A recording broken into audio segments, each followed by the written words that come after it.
What's going on, everybody? Happy second day of Hanukkah and the 7th of December.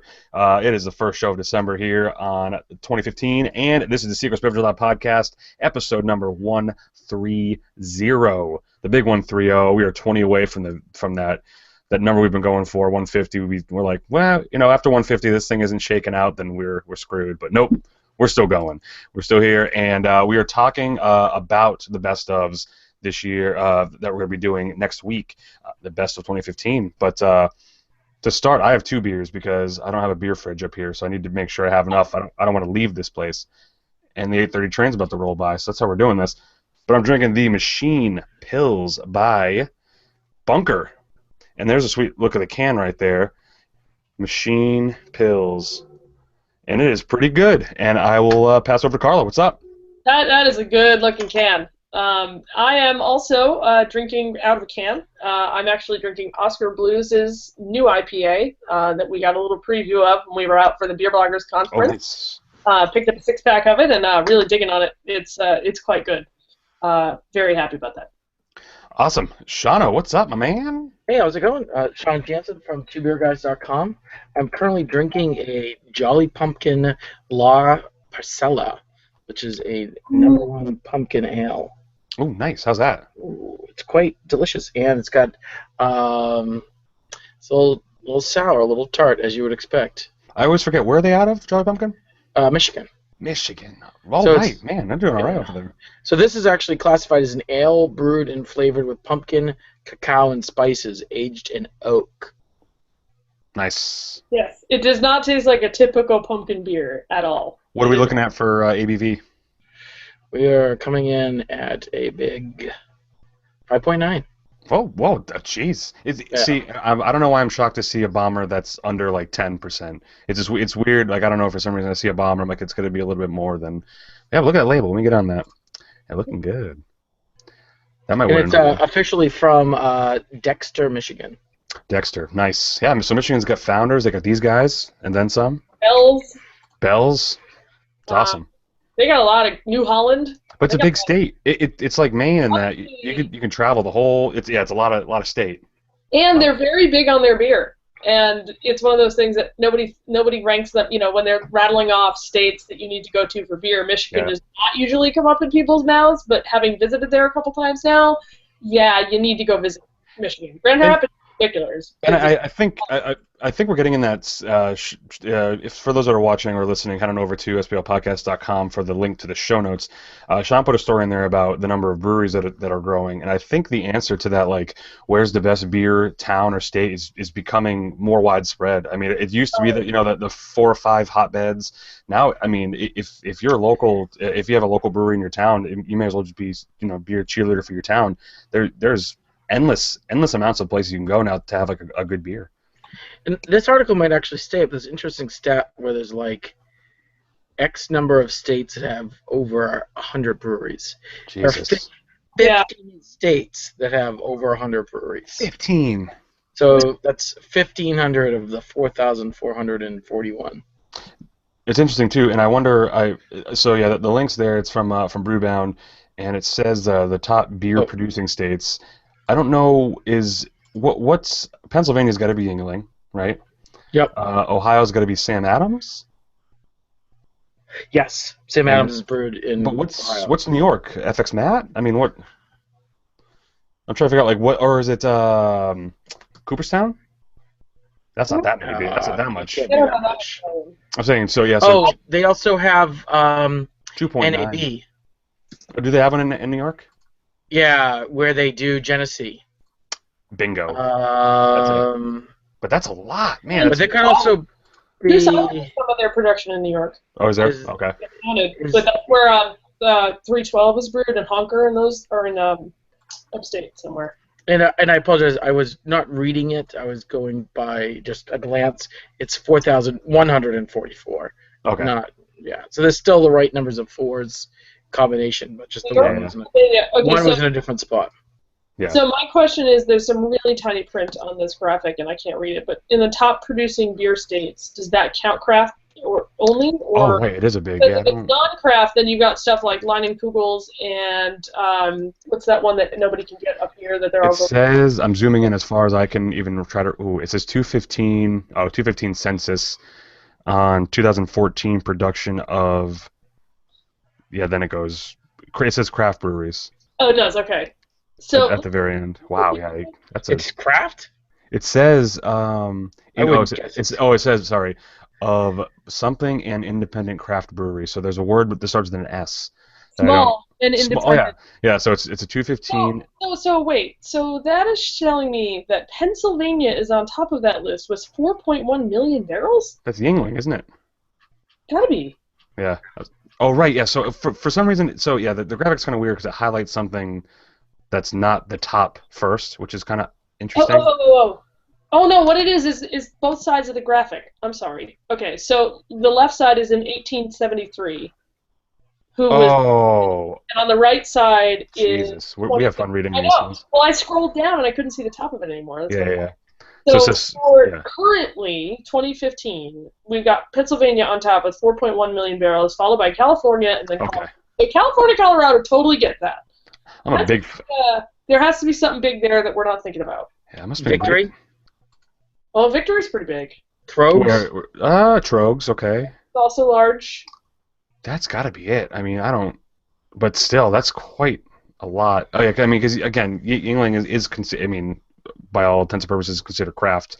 But to add, I mean, so yeah, it's just a big number. Yeah, Yeah, that is interesting when you reread it, looking at one side versus the other. I mean, yeah, it's interesting. Yeah, I was like, oh, wait a second. So we're not. It's not. Like, why is Pennsylvania listed twice? Yeah. Oh. That's why infographics are supposed to be easy to read, but this Yeah, one. chart reading 101. Yeah. Okay, Yingling, Victory, Trogs, Stout, Erie, Weyerbacher. Oh, yeah, Weyerbacher. Stouts is pretty big. Weyerbacher's decently large. Yeah. I mean, I see them in some places. Can you go down the list of the California breweries? starting with All of them. I'd like to go anti-alphabetical order, please. Yeah, right. So it's interesting because Colorado arguably making some good or a hotbed of craft beer activity with that many barrels. You would think a lot of that is New Belgium, Great Divide, but so. It's interesting there's such a big difference. It's almost California is double the production of Colorado.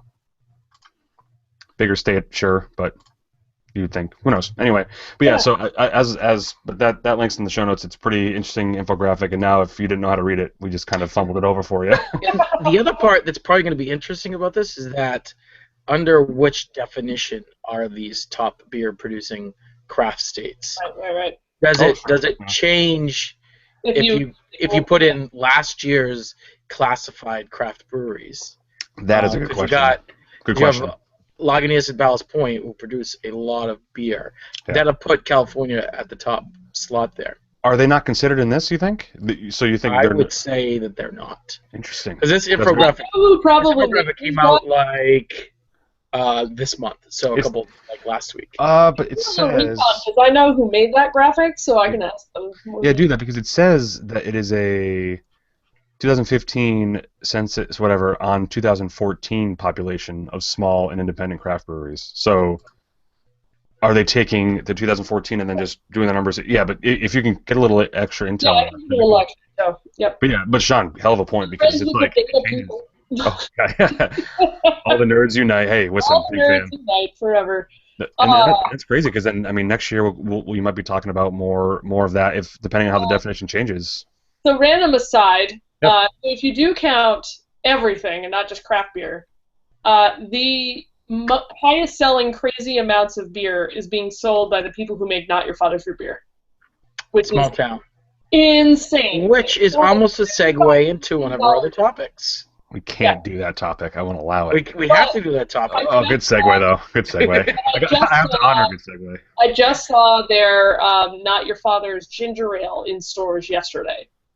So I've said this before, but I really do think it's insane that they've skewed the data that much. But at the same time, I'm already seeing stores that can't get rid of the stuff now, so I'm thinking it's one of those like flash in the pan fad like slap bracelet thing. Like it's just not I'm gonna not a last. big fan of slap bracelets. Although dangerous, although very dangerous. Well, here's another cool stat, and it'd be interesting if how many people could figure out if it's true or not. You know how they always talk about the degrees of Kevin Bacon and how far was it like everyone's possibility of being 7 steps from Kevin Bacon, which is like Jealousy. pretty funny how that. Just saying that that right now the majority of Americans live within 10 miles of a local brewery. And with almost 2,000 breweries in planning, that percentage is only going to climb. Yep. So can you think of it right now? I live within 10 miles of a brewery. I live within walking distance of a brewery. Yep. Oh yeah. It's awesome. Ryan, you're there. It used to not be until literally maybe 3-4 months ago of an active brewery. There was nothing. Now there's 2. Yep. So it's crazy. We have a 10. Would you? But 10 miles. More than 10 miles away from Portsmouth? Yes. I think so. I'll ask Siri. Yeah. But yeah, but that'd be interesting. How about Ben with the guest host? Ben is definitely within 10 miles of a brewery right now. If there's 10 miles between South Berwick and Dover, then yes. Yep. Or even, or maybe even York, because that's close by too. Yep. But I'm gonna do what's the closest Portsmouth brewery to me? I'd say Red Hook's probably closest. Yeah, probably easiest to get to. So, and you know what? You could probably straight up ask Siri. Siri, what is the closest brewery to me? And it is. Oh, so sorry. 10.7. Oh, okay. So sorry. Exactly. That's a rounding error. Okay, Go stand on the other side of your driveway. Yeah, it's over here. Yeah, sorry. Yeah, exactly. Yeah, so true. We do have a guest in the chat room. Zach has calculated that he's only 4 miles from Trillium. Follow him on Instagram and jealousy. Yeah, that's a good spot. Oh, man. He also said that half of his salary is going to pay for all the beers he buys at Trillium. He wrote that in invisible text. It's crazy. But yeah, no. So it is, and I just saw a small town because I follow him on Twitter. I saw them retweet something. It's ginger ale. It's not ginger beer. Yes, so it's ginger ale, right? Okay. So it's interesting. Like Schweppes plus beer. I have not tried it, and I kind of really am reluctant to buy it because I don't want to. Yeah. But in the cocktail world. Yep. Was there ever a drink of mixing ginger ale and beer together? Oh yeah, there has got to be. I say yes confidently. Probably a Hefeweizen. I would guess like Hefeweizen style. Someone would do that. I wish we had Ben Watts here because he's a mixologist. Oh, you couldn't make it tonight. I know a lot of cool cocktails that they were doing in like the. I saw an article a couple years ago. There's a full like the like almost the Civil War era where they had like beer and like. They put like eggs and hot things and the flips and all these like crazy things. But I'm sure there's mixing of ginger ale going on. But so it's supposed to basically just in the same principle of the root beer. It's supposed to taste just like ginger ale, only with a kick, basically. Crazy. But everybody I know, I've told about it. They're like, "Oh, ginger beer," and I'm like, "No." yeah, right. No, it's not that concept. It's not. I think I'd be more inclined to try this. I haven't had a sip of soda since 2005, so it's been weird. But I tried. A sip of sunshine. Nice one. A sip of soda. Lawson's new beer. But I tried the root beer one with Sean when we were up in. Sugary. Yeah. Oh, so sweet. Oh. But yeah. So this. This is one example, but Absolute has an entire page based off of drinks that are mixed with ginger ale. There's obviously things that you can use, and there's obviously ideas that are taken up. But yeah, so it'd be interesting to try it. It can't be as sweet as that root beer, just by nature of how sarsaparilla works and all that. It just doesn't. Yeah, high hopes. I don't know. So we're getting a ruling from Zach that ginger ale and beer would make a shandy. That'd be cool to do, like a ginger ale and a ginger beer, like the small town and a ginger beer. What's a good ginger beer around here though? Like, is there? Most people use Goslings. Goslings. Okay. I think Shipyard soda people have a ginger beer too. What is that? Eli's. I think there might be a ginger beer in that. Maybe a little ginger, maybe a little small town in Moxie for those main folks. Oh, and then the Maine Roots soda makes a ginger beer. Oh, nice. That's really good too, by the way. If you ever need like good like natural soda, it's yummy. Sweet. Oh, maybe not sweet. You know what I'm saying? Anyway. No, it's very good. They have a blueberry one that's awesome. So real quick back to this, awesome. We got 2 stories out of the way without even freaking batting an eye. That's how we do things here on the show. We didn't actually get the second one out of the way That's awesome. Wait, what were we talking about? The ginger beer? No, lawsuit. Oh, go. Yeah, sure. Let's finish this out. Go. Okay, so because we were talking about it, Oops, and this is news that came out this week. So, Small Town Brewery, which we all now know who they are, which is the Not Your Father's Root Beer, but they're also in connection with Pabst. They are claiming in a federal court lawsuit to stop competitors from using "Not Yours." What? So yes, they are trying to trademark "Not Yours." But interestingly enough, according to a rebuttal, because they're going after a brewery called Spectra, S-P-R-E-C-H. No, there's no T in it. Spectra, S-P-R-E-C-H-E-R. They've been making Not Your Granddaddy's root beer since 2013, in this article states. April of 2012. Yeah. Yeah, so it's interesting. But this is kind of like the breweries that started to try to like trademark words like IPA. And it's like, dude, at a certain point, So, like, you can't have like not your father's. I mean, like it says other alcoholic beverages produced by a small town brewery have trademarks for "not your" in their names. That includes "not your father's ginger ale," "not your mom's apple pie." And I got an email from a homebrew shop that shall be remain nameless that has a homebrew kit called "Not Your Grandfather's Root Beer" for a beer. But and correction, so Spectra, however you say it, has been making it since 2013. Where "Not Your Father's Root Beer," they first used a connection with a beverage sale in April of 2012 that they claim. But I mean, not making it onto a national scale, right? And not saying anything for a bunch of years. That's the thing. But this year that they've made $7.5 million in retail sales through mid-June. Yeah, that's crazy. Yeah, that's freaking nuts. It's obviously it's tough to be like, hey, we've been doing this, but yeah, as you were saying, Sean, it's like it wasn't pushed as hard, there's an element of right place, right time, and unfortunately for this, I mean, I'm no lawyer, so maybe raising the bar stool can help us out here, but it just seems like it's whatever. I don't know. I think I don't know.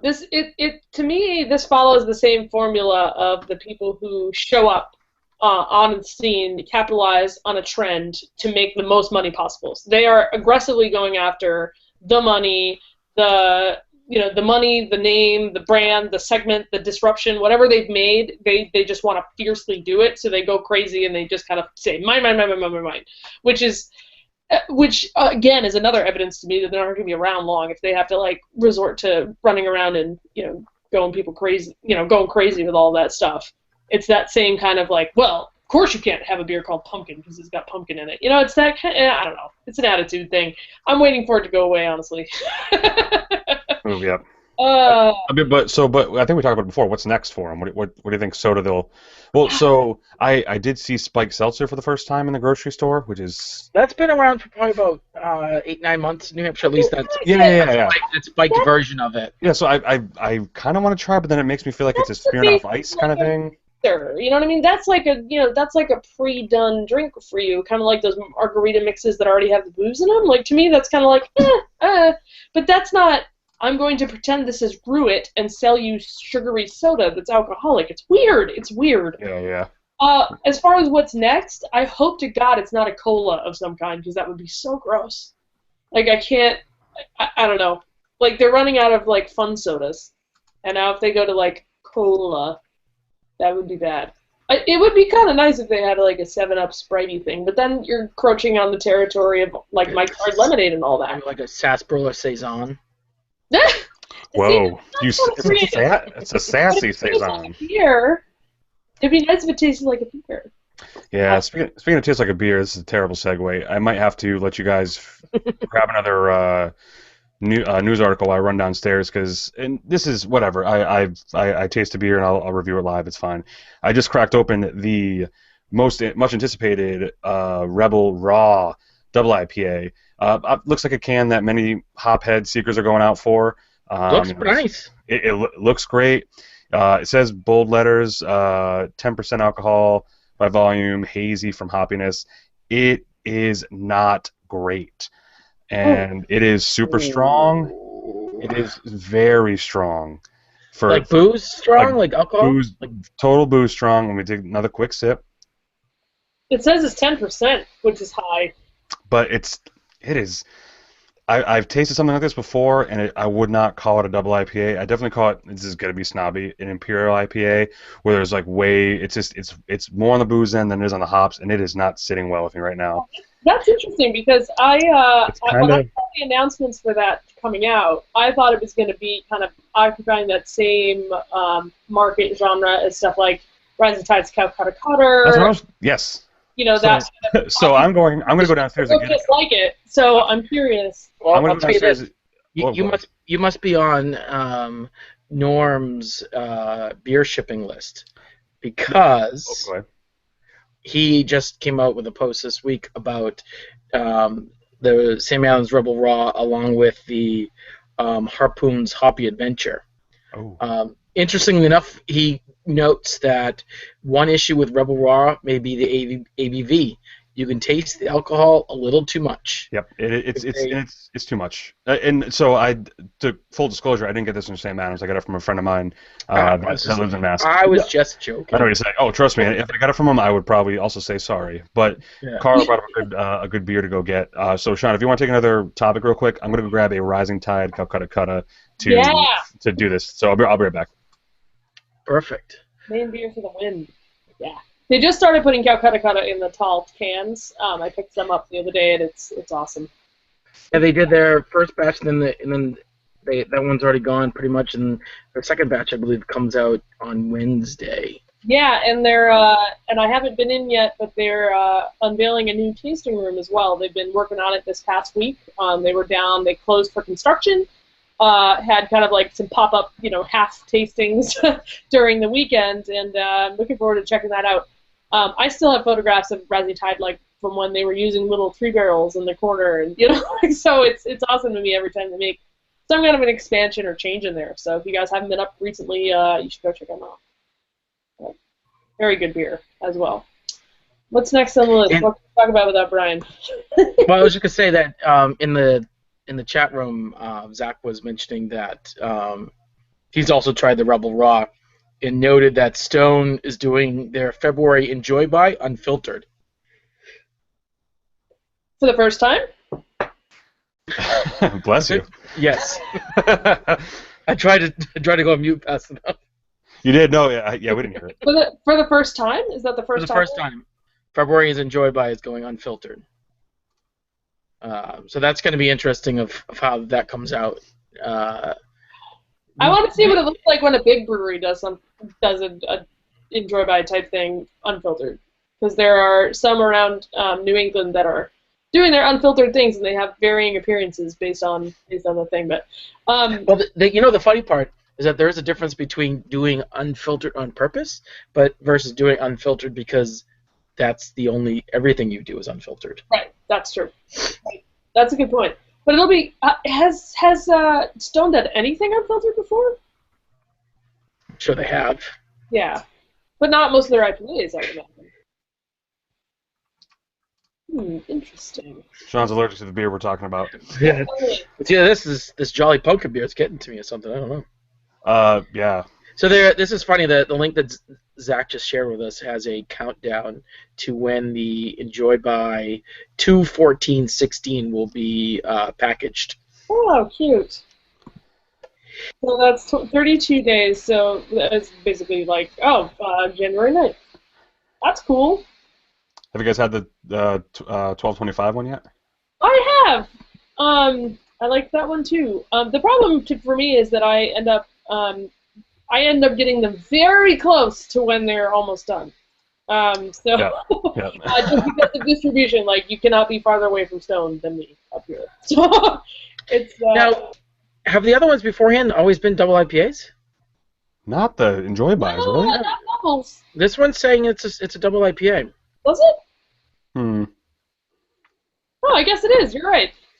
I guess that's no. I don't think the other ones were doubles. I hope not. If not, they went down too easy. Like it seemed.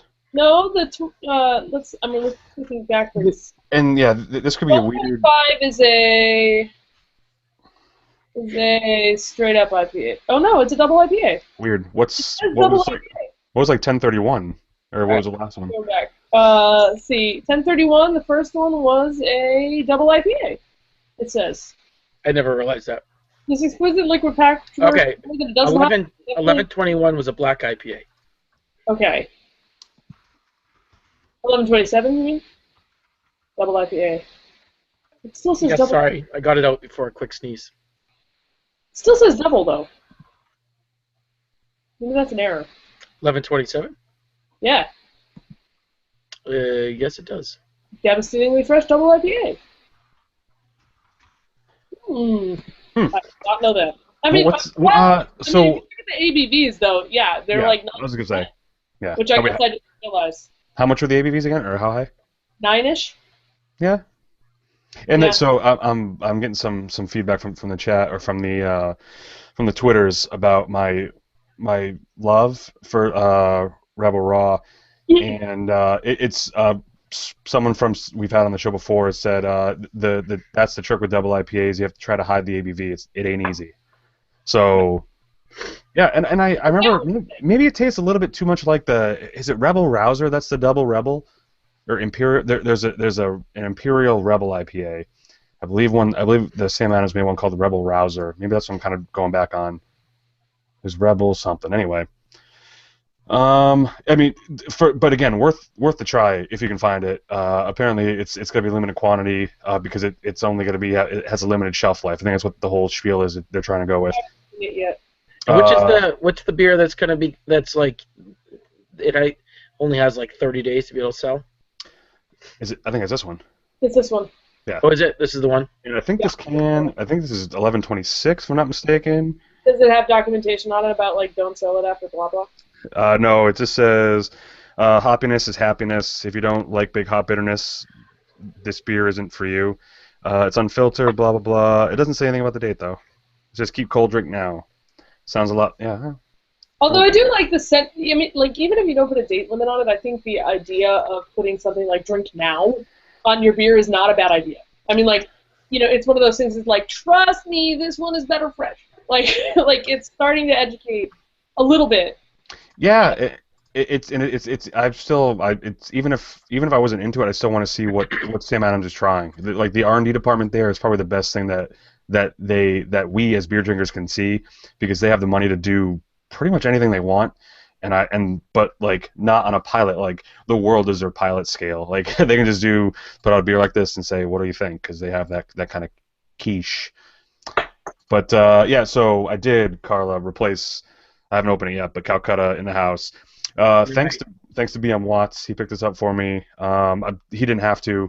I was actually, after I went to pick up some bunker, I went to Rising Tide to see their pop-up brewery that we talked about a couple weeks ago. That they are redoing their brewery at Rising Tide to make have you seen it yet, Carla? No, I haven't yet. They were working on it over the weekend, so yeah. So it looks sweet. Pop in there again sometime. Yeah, it looks like it's going to be sweet. Nice long bar. Like as you walk in and go to the left, it looks really cool. But I did get a chance to pick up about a 4-pack of the Goza because, yes, I haven't had it yet, though. Oh, there it is. Look at that can. So good. I know. This is because this is from last week. It's still on my desk. Oh, boy. Yeah, so it's it looks great. They had some Calcutta there, and they're doing some limited pours. And I want to give a shout-out to Maine Distilling? Yeah. Right next door, because I went there to pick up a Christmas gift for a family member, and they hit the right spot with a barrel-aged gin, which is really good. Oh, really? Yeah, so they had they had the regular gin, and then they had one called, I believe it was called Sprig. I could be wrong, like a sprig of something. Anyway, it's aged in a barrel, and I forget of what. But it's not super dark. It's a nice tan color. We liked it, and I have a family member who loves gin, so I think this will be right up his or her Yeah, alley. my in-laws are big gin fans, so I tend to find them gins, kind of in the places that I go, the travels that I have. Yeah, That's yeah, neat to hear that they have a barrel-aged one. That would be fun. yeah. Check it out, and then obviously if you've been there, they do cocktails, and they have a good like list of things that they could make with it. And I'm like, man, I wish we could stay forever, but we need to drive back home. But yeah, so we did that, and then we went over I to prefer what do rummy. you, you're a rum? No Rummy. rum. Cool. All right, well, Sean's a rum guy. Look at that, it's a rum Uh, That's soaked it. beard. Liquid Riot in Portland. Rummy, the card game. Oh, Oh, gin rummy. Boo. All right, we're gonna move on here real quick. So what do you got, Sean? Go. I got a segue for that. Did you guys see Ugh. that the first ever Berlin brewed stone beers were brewed today? They were poured today. They were tapped today. Poured today. Tap Yes. today. Yeah. Yeah, I saw a picture of what's his name, Greg Cook, pouring it at a bar in Berlin. It's pretty cool. That's pretty exciting. I mean, Yeah, I that don't was know crazy. I don't know anything about. I don't feel like I understand, like the current beer landscape over there. Like everybody talks about the history, of German beer and Reinheitsgebot and all of that. I don't really have a great sense of what it's like over there. So people ask me, like, oh, is that is all these breweries going to be open over in Germany now? All these U.S. breweries? I'm like, I don't know. Yeah, But there's a lot of there's definitely from the Europe trips that I've been on so far, there's definitely a lot of room in that market for something other than big kind of boring Yeah. lager. And it's one of those things that there's room there. I don't know how much they're gonna embrace it all, but I think there's definitely an untapped, pardon pun, market there. nice one. And Stone is they're kind of like the right mix of aggressive but friendly. So do you equate them to the brew dogs of over here? Yeah, they kind of are. Only I think they're gonna make less people angry. Like, Right. Yeah, they're not doing anything crazy. Brewdog gets controversial every once in a Sure, while, and I feel sure. like Stone would just be like, "No, we're the best," but not really get involved in. I don't know. Right. I could be wrong.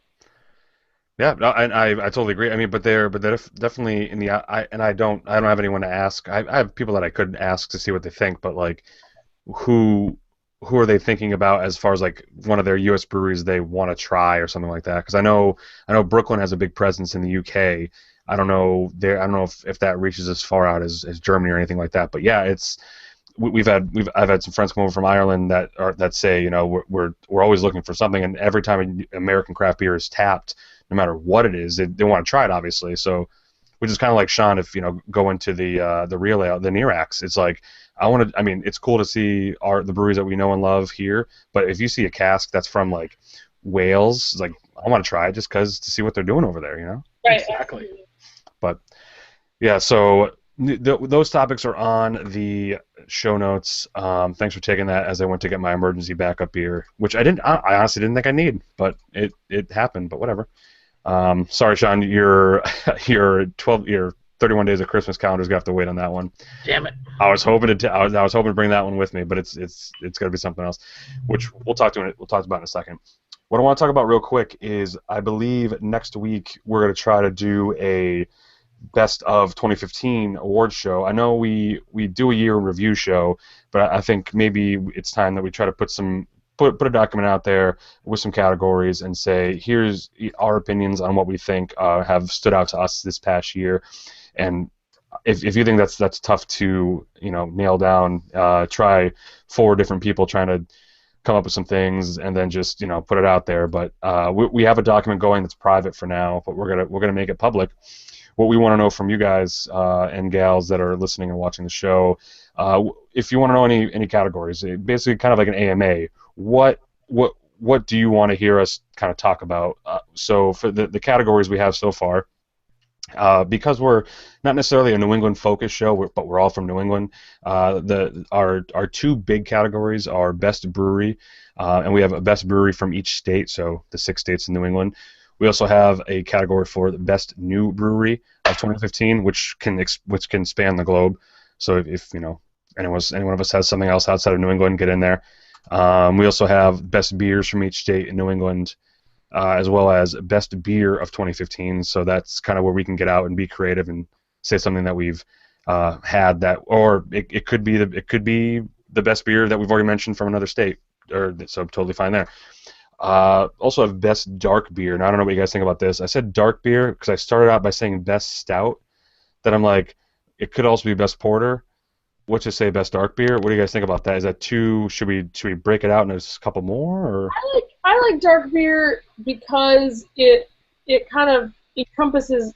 It could encompass a lot, but it also makes you stop thinking of all of the like yellow beer. Like it's it's true. Yeah.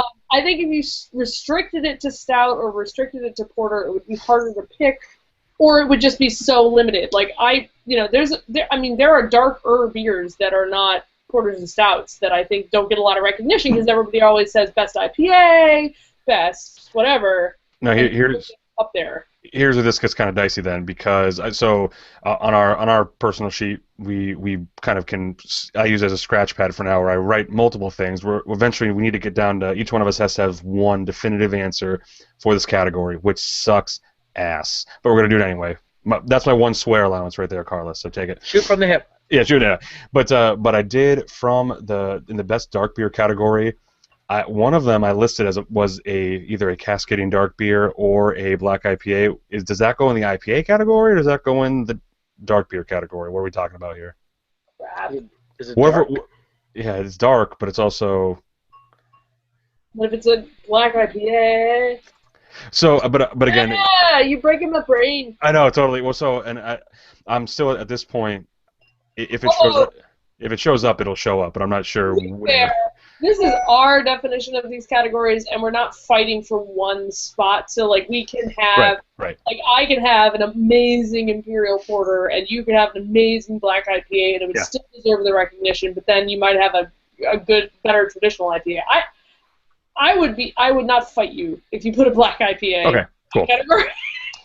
Personally, just because it would get us talking about more stuff. Yeah, it's fine. Yeah, and as Zach says in the chat, as we were saying, we don't want to end up with too much granularity, and obviously it's. No, we're not GABF. And it's really best beer can end up being a non-IPA or a non-dark beer, but at least the biggest trends in the beer world now are IPAs, and I'll be damned if we haven't tried our fair share this year.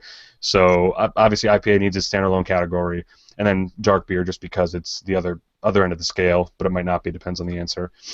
And then I put this in early or later, best non-beer. This could go for your ginger beers, your root beers, your ciders, anything like that. Your kombuchas. Are we going to allow that? I mean, just tossing ideas out there. It's not beer. Yep. So that's kind of where that category lies. I mean, best sour. Best mead. Mead? What is that non-beer? That's not beer. I would call that non-beer. But so I'm saying, but that will go in that category. Yeah. And then best label design, I took that from. Well, at first I took it from Raising the Barstool because Zach had a nice mass year in review, and he picked a really good one. So head on over to. I should put his link in the show notes because him and I have kind of the same idea of the best label, but I'm not going to pick that anymore because he did it. But best label design. We used to do label of the week. We do label of the week, but then Media Wiki got all weird, so I start slacking on that crapola. But best event, which I don't know. I don't know if you guys want to keep it or dump it, but I figured we've been to some cool ones. Does it really matter? Because at the end of the day, you can get any one of the beers that we mention or go to any one of the breweries, but you can't necessarily go back to the event that we're going to talk about. But I don't know if it's more like a tip of the hat to like those who organized it. I don't know. I mean, to me, I'm in favor of keeping that only because there are now so many events that, especially these ones that are held every year, if we can highlight, the best ones, the most well-run ones. Yeah. I like telling people, because in Maine now, just as an example, in Maine there's tons of fests all the time now because it's a thing. But there are still, I can count on one hand the ones I will like say, if you're going to be up here, come to this, this, and this. So there's a difference to me. There's such a quality spectrum for Beer Fest that any opportunity where I can be like, this was really cool because it was really well run and they do it every year, awesome. I mean, obviously, if it's a one-off event, it's just a nice way to shout out to whoever put that on. But for me, the one I'm thinking of is an annual event, and it just kind of stands out from the rest of the events that go on during the year during Maine. So it's so to me, I'm in favor of keeping that because it gives a nod to the people doing it right. The ones that are really, you just see their fests and you go, oh. Oh, this again. I know exactly how this is run. I'll just go in and okay, I'll show up and say hi. Sean, good with that? Best event? It phased out. What do you mean? Hear you for a moment. Oh, that's fine. No, because I know what Sean's gonna pick for best event is the one that he runs himself. This guy. It doesn't matter. Hey, but we're not here to talk spoilers. We're not here to talk speculation. We can't do that. We got to save that. But actually, earlier today we were just talking about some of the items on the beer list. Yes. Whoa! He's already given the answer away. We can't do that. No, I don't know. We talked about some of the items on the beer list. Yes, we did. Yeah. Because I had a meeting today on the Brewfest, so. It sounds like there's going to be some gems. I mean, first of all, there's always gems at this beer fest we're talking about. But I can also video games this year. Anyway, we'll talk about that when that comes up. What I was also looking up is that every year Brew Public does a year in review. Yeah. They haven't started theirs yet. I was just checking it out because I'm always interested to see. They invite all sorts of people to write into it. Yeah. Answer 5 or 6 questions. So that will be coming up shortly, and maybe we can catch it up on a recap show. It'd be nice to try. So if we can get somebody, and this is so we talk a lot outside of the podcast, but may as well do a live think tank right now. If we can get someone from Connecticut and someone from Rhode Island to come on the show, beginning of January-ish, to be like, here's an opinion from each state. What should you be looking for in 2016? I think that'd be a pretty badass show. Is here's what we see in our state. Obviously Carla, Maine, and Ben. Carla and Ben are from Maine, and Sean, you can talk about Mass. But here's speculation for 2016, and what do you guys think about that? Interesting. I think it'd be pretty fun. Yeah, and we haven't had anybody on, non-brewery related from those states, so it'd be cool to have someone on. We're gonna have to look up go back to our good call, Sean. Our prediction show from the beginning of the year and see what things came out. Oh wow! Yeah, that's. Jeez, yeah, I forgot. So, when you forget about that, that's. Yeah, want to know what's interesting is that I am reading Zach's post and what he chose for a beer label of Morte from Backlash Beer Company. Spoiler alert! I was let the listeners and readers go do that. Give them the traffic. Come on. But yeah, I know what you're saying. Go ahead.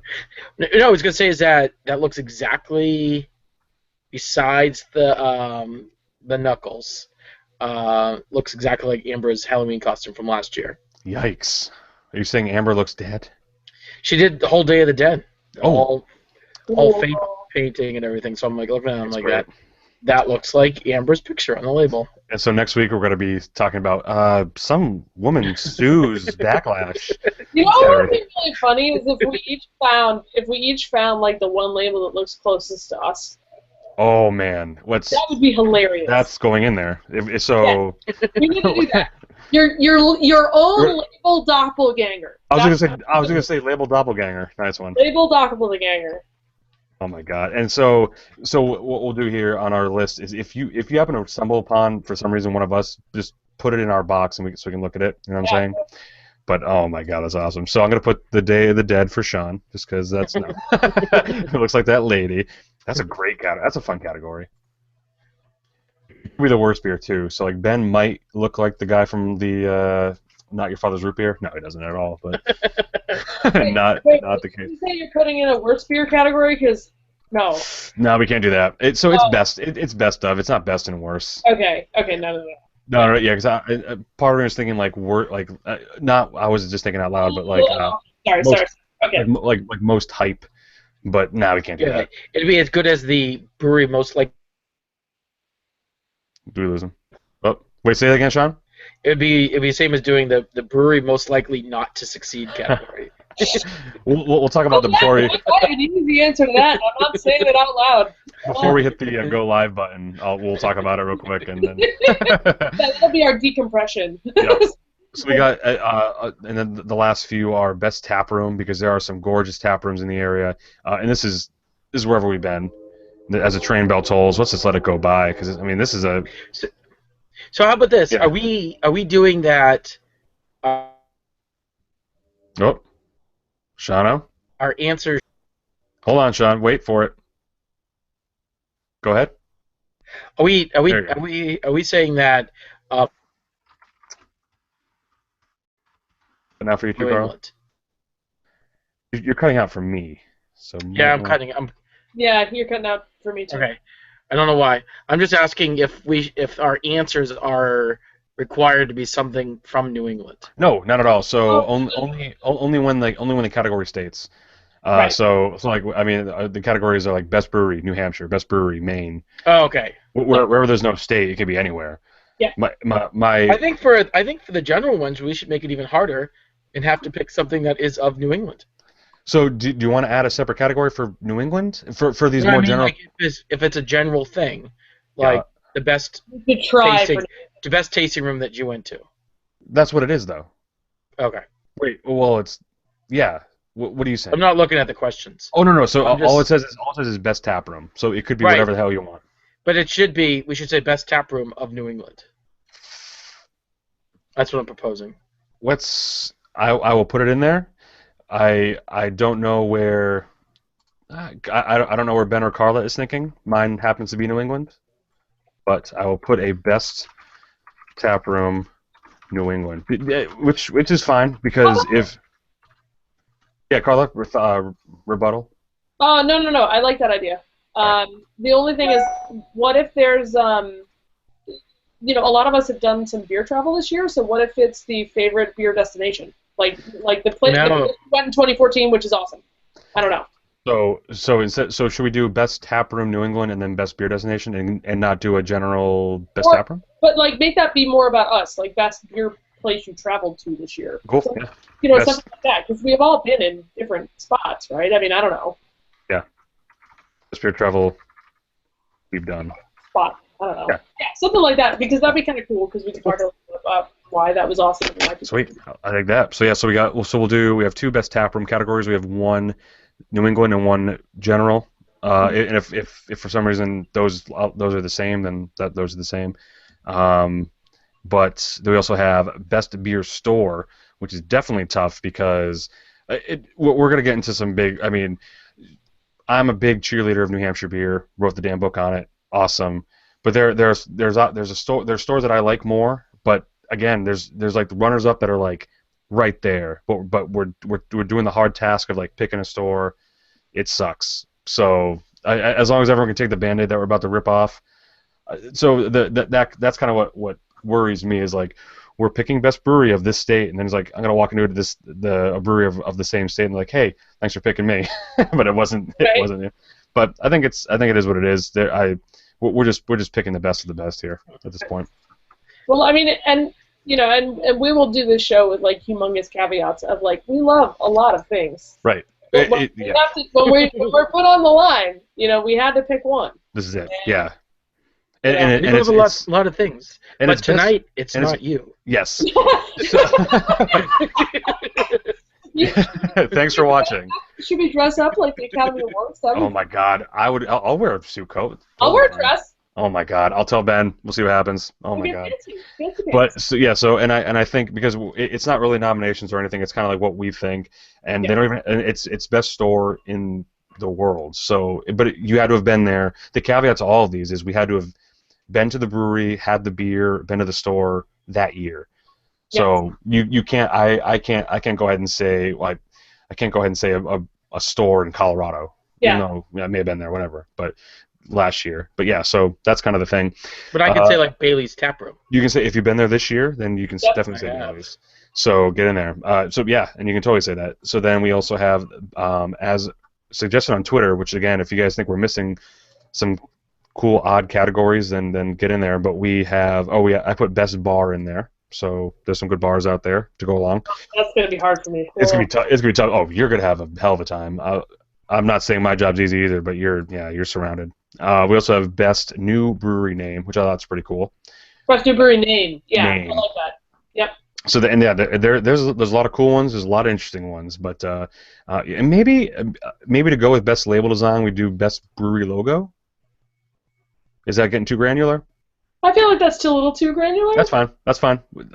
Because it could be the design for whatever.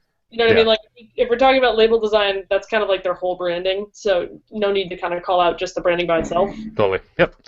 Then we also have, I added at the end of that is label doppelganger, best tap room New England, and the best destination that we've traveled. So that's a whopping 26 categories that we're picking from. Obviously, we're not picking a sole winner. It's going to be four. It's going to be four winners, and they could be the same.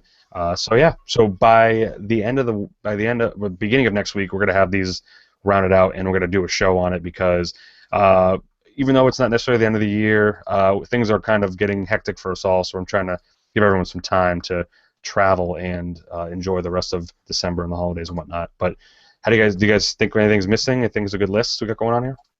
It's pretty solid. I'm pretty happy with it. Yeah, I'm excited, and it's tough because I put little rules and I'm like only choose one, but as I'm typing in the cell, I'm like, okay, this one, and then okay, this one too, and then this one. You gotta decide, man. You can't. Monday morning. If we have to publicly state that these are like the best, then you have to stick to one too. Monday, yeah, and this is really hard. Like I never say my favorite anything. I never say best anything, and I broke the seal this year and did it with a post that I wrote myself for the Ballard, my December column for the Ballard. Doing just Maine-centric stuff, and I had 5 categories, and I did that, but I basically put it with the caveat at the top of like, dude, there's so much good stuff. Yeah. And everyone always asks me my favorite stuff, and I will only do this if I can put this in context, and here's the context. Totally. Yeah. So I'm getting used to it, but man, that's a lot of categories where I have to be like, oh, I have to make a decision.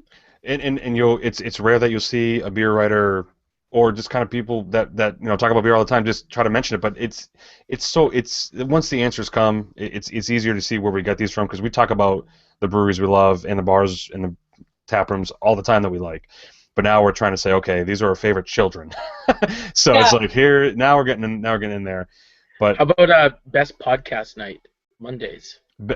Oh boy, go back to Mondays. Yeah, which is down. I've stopped watching wrestling, so all is well. I started watching Raw at 8:00 tonight, and I'm like, this show still stinks. Let's go do the podcast. So Mondays are perfect.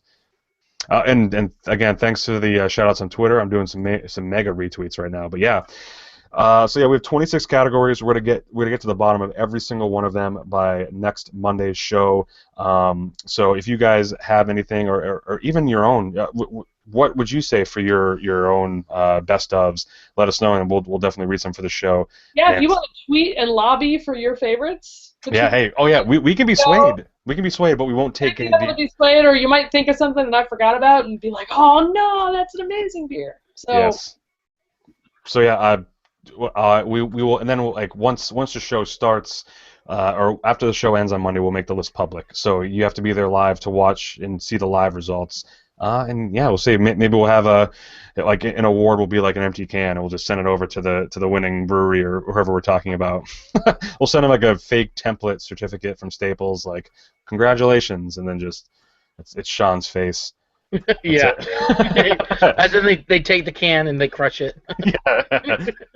Yeah. So look forward to that. I think it's cool. It's something different, and it's definitely it's taxing on us because we don't like to say what we like best. But this is going to be one of those things where these are the top. For you guys, it's a gift for our audience. These are the top things on our mind, and the runners up know who they are, and everyone that has listened to the show knows who we talk about a lot anyway, so it's fine.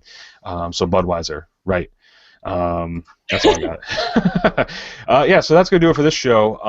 I want to give a shout out to Porson Brewery. They're doing the beer dinner for their mug club, and as usual, I will be attending. We talked about it last week, and I can't wait for it. I also the Unafraid of the Dark throwback thing has started, and you can get your membership cards post haste. The beers look good. We talked about them again, and we do have a guest lined up for January. So it's actually our first distillery to be on the show.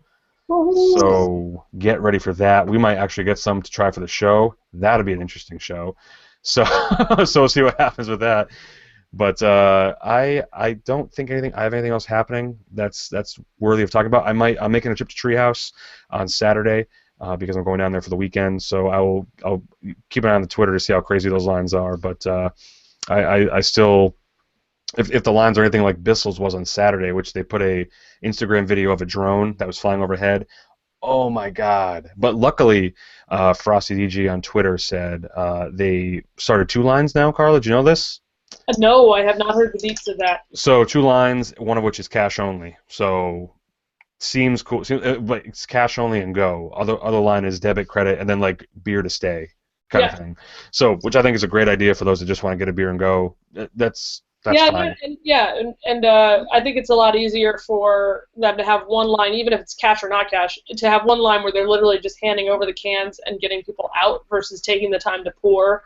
I think that separating those two in general is a really good idea when you have that many people, because there are going to be people who stay to drink and there are going to be people who buy the cans by themselves. And so that's kind of all I have. I know that starting next week or the week after, York River Landing in, you guessed it, York is having, I forget what they call it. Yeah. Yep. I forget what they call it. Let me pull it up really quick as I try to stall, but it's pretty cool. Not for me, because I'm not a big sour fan guy, but my wife is freaking out about it. It is called oh boy, I lost it. So right here, got it. So they're having it's a sour month. So they're starting a sour month, and they have their list on their Facebook page. So they have, it looks like 35 sour beers listed, all of which my wife is like, we need to move to York for the night, just kind of hang out there. But York River Landing is doing like a total tap takeover on sours, kind of like where the wild beers are, for those that are familiar with Navarre. So yeah, it is. Yeah. It looks great. When is that? It is. I believe it starts the 17th. And I'm trying to find. So if you go to their Facebook, but they have the list of beers. They don't have the event, because I believe it's a thing that goes on for as long as the beers are there. Here we go. It starts the 17th. It's called "I Find Your Lack of Funk Disturbing." So I'll post it here. That's a great title. Posted the link to the event in the show notes as well, because it's pretty cool. But yeah, that's all I have really for events. But yeah, Carla, what's going on? Honestly, post holiday over the last weekend and stuff. I actually don't know what's coming up this weekend hardly at all. I do want to stop in to see Rising Tide's new digs, but I don't have solid plans yet. So I guess we'll see what the weekend brings. Sweet. And any go-to beers for the holidays that you're? I mean, I know we're weeks off, but kind of like any suggestions for those that want to take some beer home for the Christmas or Hanukkah? Oh man, do I love some Allagash Curia for the holidays. Like, nice. It's that like warming, sit by the fire, slightly spicy. Like, it's just so good. I mean, and it's not even a crazy special release. I mean, they have it almost all the time, but it's really good. I have been doing I've been bringing a lot of mixed beer to the family gatherings I've been going to, because some people are really into it, some people aren't. So I'm always trying to pick, kind of like good go-to beers at the same time as, kind of some occasional crazy ones. Yeah. Curia almost always makes the cut, just because it's so awesome. Interesting and tastes so good. So shout out to my Curio bros over at Allagash there. But there are definitely lots going on. And also Rising Tide, if you're into growlers, has their Saison d'Hiver, the winter version. Oh, nice. That one is kind of got some spices in it. It's nice and like, it's really good. So if you have the impetus to go over and get the growler of that, do check that out. And I believe Sebago also has their barley wine too. Lots of good kind of like heavier wintry beers. I know there's no snow yet, but It's crazy. Yeah, today was like 57 or something like that. But the other thing that's nice about something like Curia is you can buy a bottle of that now, and it's not going to be like stale by the time you get to Christmas. You know what I mean? Yep. so there, and then Allagash apparently also just recently released Avance, which is the one with the strawberries too, but I have not had that recently. I saw pictures of that. Yep. Nice. But there's a lot of good choices now, and it's kind of a little bit of an art to figure out what you want to bring, but Totally. Shano, I mean, anything going on in the next week? I just want to mention two things. On Wednesday is farewell Pretty Things party at the Independent. Damn it. Yeah. There's also a barn warmer cider event at Lookout Farms Hard Cider. Aaron Matiachuk, who used to work for Watch City, is now, I think, one of the cider makers at Lookout Farm Hard Cider. Cool. So that's an event if you're down over by Jamie McGee. He lives, it's like it's next town over. Maybe stay far away. No, I'm kidding. He's a good guy. He's the only guy that brought a boombox to a beer fest. We were at the Smoney Nose, Oktoberfest, and he brought his own boombox. I'm sorry, I missed something. Yeah, have a boombox. We'll travel. This Saturday is Navarre Rez's Beer Geek Christmas. Oh man, but that's members only? No. Oh, so it's not the Chalice Party. That's no, tonight. It's not the Chalice Party. No. It's 25 plus drafts of rare and special goodies. A beer geek like you will stand there and say, "It's like Christmas." So that's a fun one. So I might end up there on Saturday. Cool. Oh man, that'll be awesome.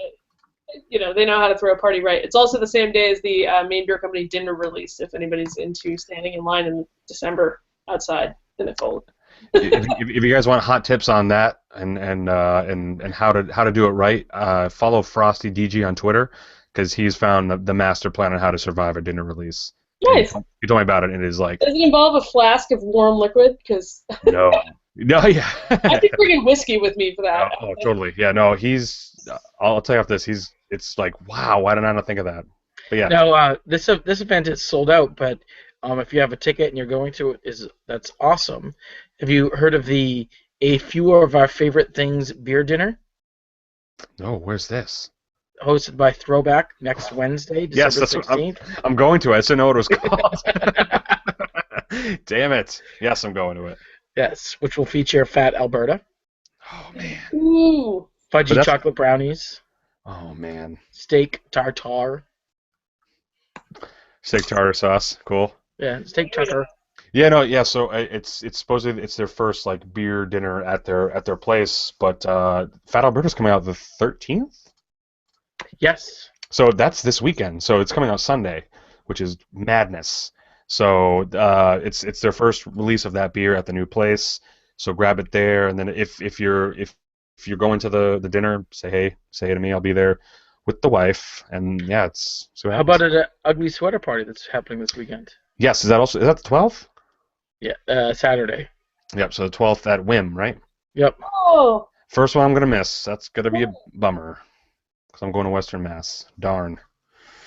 And I had a good sweater too, and I had a good idea for it too. Because like it's the same thing as like we went last year, and you look at the sweaters, you're like, next year I'm gonna bring the sweater that is gonna win it all. And now I can't make it, but yeah, get there. It is such a good time. And I guess also Saturday is Sam's Big Whoop. Yes. 2015 release. Oh my God! I leave when everything happens around me. The whole world's crumbling.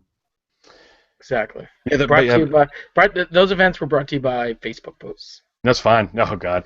Yeah. So Sam's Big Whoop. I took Rick Brews there last year, and man, that's a great beer. I think I might have a bottle downstairs, which I don't know if I should have been cellaring it, but my cellar gets kind of nutty when I put things down there and kind of forget for no reason. But yeah, I think that's all. Anything else, Sean? Do you want to give a shout out to? That's it. I'll say if you're in the Manchester area, a new bar opened up by just a little faction you might have known called Thirsty Moose. It's their kind of first fledgling. No, it's their third spot. Thirsty Moose has opened up in Manchester. A friend of mine went there 2 days ago and said it was awesome. Looks really good. So big shout out to them because man, that's location number 3 in less than a couple of years. That's pretty neat. Thoughts, Sean? Good? We lost him. Is he freeze framed on us right now? Wait, Sean, thoughts? Yeah, I did. That's why I did that. I'm like, man, you were doing a staring contest. To figure out when I'm back. It was very like you're either very disciplined or very frozen. That's why I pegged him. Like, So Sean, Manchester, Thirsty Moose. Have you been there yet? I have. Actually, I went there before it opened. But so the space is good. Space is good. Awesome. Yeah, very cool spot. Gotta get Joe on the show to see like how like he's the Donald Trump, not the politics side, but like he's the guy you think of when you think about like a beer empire. Like he has 3 bars, very big, large tap lists. Kind of knows what he's doing. 3 bars, but a total of like 6 spots. 6, right? 7 spots. Yeah, right, exactly. So he'd be a cool guy to not to get kind of business secrets, but kind of get like just how he gets his stuff together, because that's kind of a lot to handle. But yeah, congrats to that, and Manchester, check it.